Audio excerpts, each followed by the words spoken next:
මේ හතර හත ගියාට පස්සේද ඔයගොල්ලෝ setting හදාගන්නේ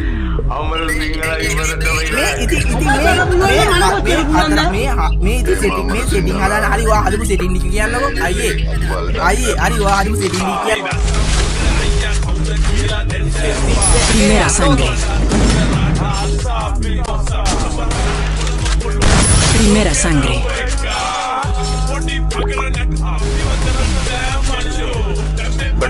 Primera sangre.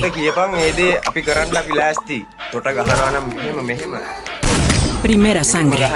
Hamji tumang lave bommang kadan kanne bella masona kaada මොකද වෙන්න ඕන ගැව්වට රැල්ල පදින්නේ මෝරා උඹට හෝරා උඹේ නෝනා කියනවා අද නම් පොරා ඕනා උඹ හරක ගෑණි ගෝනා ගෙදර ඇරලුවේ උපෝලා උනට වරෙන්ඩු අයියඹ රෙන්නේ ගවුමයි ඩෙනිමයි නෑ ගැලපෙන්නේ බර ටෝක්නේ ලෝකෙට දෙන්නේ රෙන්ද තැනක් කැලේලේ රෙන්නේ ගමු කොල්ලවත් උස්සම් පැද්දෙන්න කැරියන්ට දෙන්නේ කන රස් වෙන්න